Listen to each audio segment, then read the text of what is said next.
What other benefits do you see, Madam Premier, in having Bermuda having its own central bank?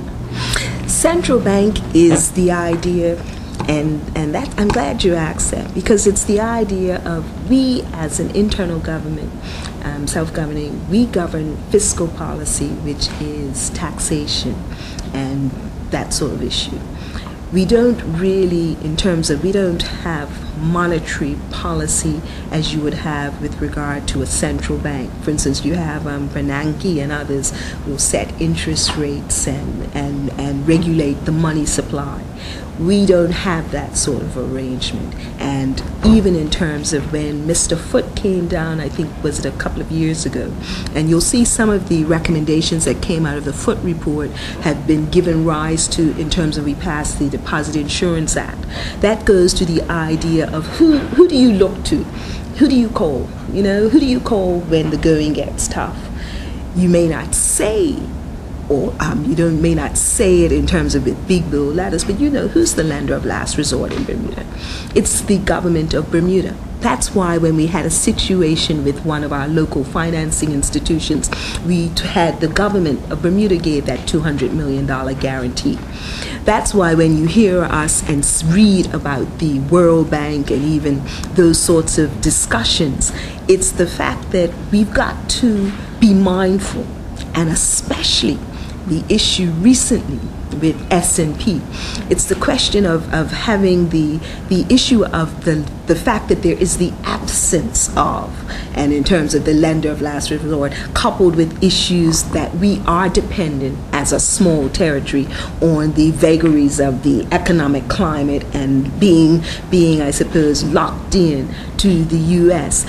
Where is the diversification? Where are the safeguards? And where is the bigger, and the bigger is the government in terms of the lender of last resort. So you've got to, even within this constitutional arrangement that we are in, and because the UK has such a, I suppose, such a concern about contingent liability, not so much per se from Bermuda, but you don't know. They certainly have to doubt. You see what they've had to do in terms of TCI. You see what they've had to do in terms of Pitcairn. You see what the money they spent in terms of the airport, and you see the issues even with Falkland Islands and defending them.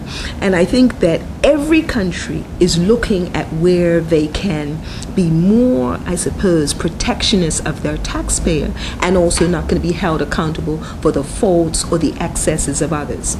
And I think that for Bermuda, it's a coming of age that we at least need to have those discussions and also look at what are our options. Could be in Europe, it could be in the US, but it is a sort of reserve separate over and above of what we have. So that's the issue, really. And also when you go to, it's interesting, if you go to CPA conferences, you'll sit at the table just like how we're sitting now. If you go to, I think it's like the Commonwealth Finance Ministers Conference, the Minister of Finance won't necessarily be there from the UK. It may be even a medium-term civil servant, not even the senior civil servant, may not even be at the PS level, but you sit, and it's all the overseas territories, you sit like behind right there, and you pass a piece of paper and you ask him to speak for you. But if you attend maybe a CPA conference, members of the House go to the CPA conference, you'll see, even if you look at the pictures up at the House, you have the ability to speak directly and at least also represent your country's interests directly.